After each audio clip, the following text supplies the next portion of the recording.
And I just looked over at him, I snapped my finger, and I said, this is precisely the attitude we're here to change. They never said another word. And we did write the report, and we did change the textbooks to non-sexist language. And the whole thing finally wasn't even controversial anymore. Where before that, it was so many people didn't want us to do that. They felt that we were ruining education by giving women the equal rights, getting equal education, equal sports. And I am probably the Seattle storm's biggest fan, because I think the storm, without some of the things we did when we were younger, is what helped them where they are today. So I go to storm games, and I just scream until I'm hoarse.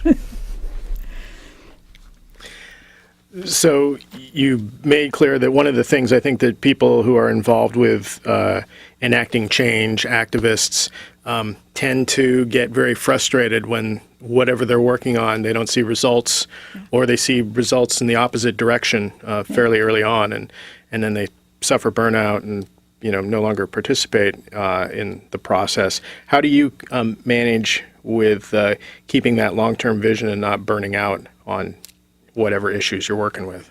Well, I'm involved in enough things to where I do see a victory here and there. And, there's nothing that beats winning. That's the best thing to do. Even a close second isn't that good.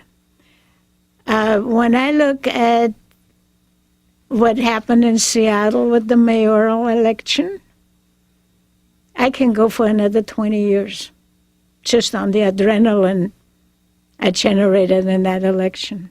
So I know there are a lot of people out there who don't feel we got the right mayor. But I ride the buses, and I do a lot of politics on the buses and the bus drivers.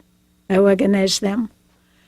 And I find that the people are really with him. A lot of people say, good. He gives it to the people who have never listened to us.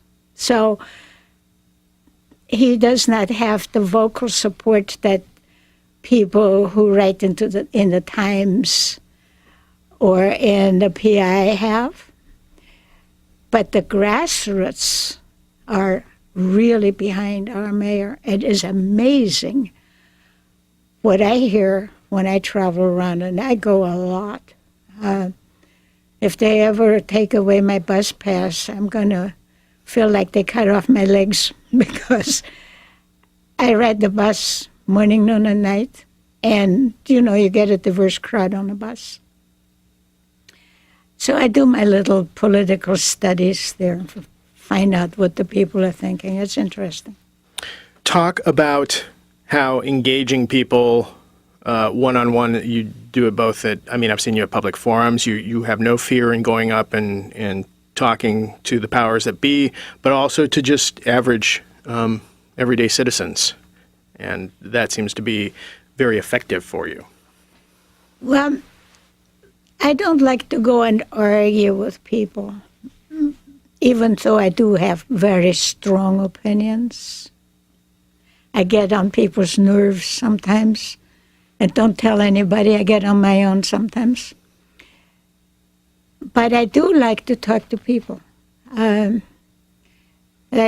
when we were down there in Bingen protesting the drones, which are manufactured down there on the Columbia River, not far from where we have Hanford, spewing their nuclear wastes into the Columbia River.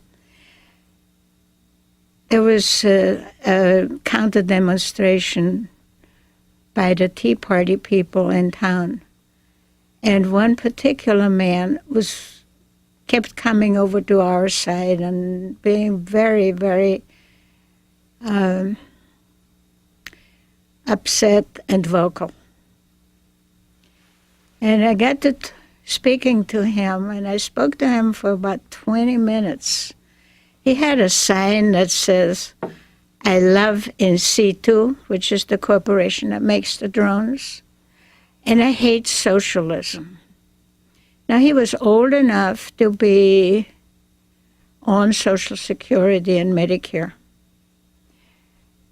And I started by saying that I know that you're upset with our government. And let me tell you, we have something in common, because I am upset with our government too. And so we started talking, and after about 20 minutes, he thanked me. He said, nobody's ever told me these things. I never knew this. And as we parted, he says, "Thank you. It was great to talk to a smart woman." And to me, that was what I've been trying to get done my whole life. I was a culmination of trying to study everything enough so I know what I'm talking about. And, excuse me, and then to translate that into talking to people about the issues that affect all of us. So that was, to me, that was a wonderful, wonderful moment. I stand with Women in Black every Thursday from 5 to 6, and we hand out leaflets every Thursday. We have for over 8 years now, and have different topics every Thursday that one of us writes. And I would not miss that. That's the most disciplined group that I know of. We stand in a silent vigil. We hand out these flyers. There used to be people that said, "Well, why don't you join Al-Qaeda? Why don't you just go leave the country if you don't love your country? Why don't you leave?" We haven't gotten those distractors anymore. And people come now with their hand out as they run by to catch the bus.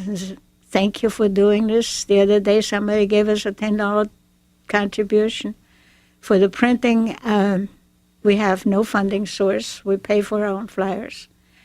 And that, to me, is the most sustained effort of public education we're doing here in Seattle.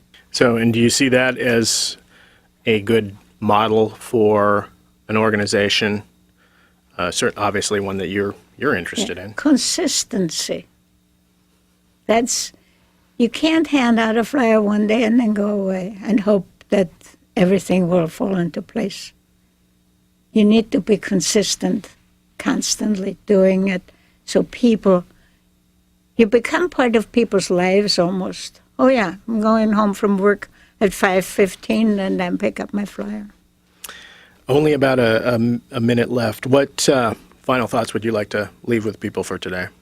I would like to see more people really involved in the issues in our country. From the WTO, which helps bring us things like oil slicks, to just what's happening in the city with people being polarized about homelessness. I would like to see people more open to new ideas. And I really want to see a mass of people out to demonstrate when they're upset. All right.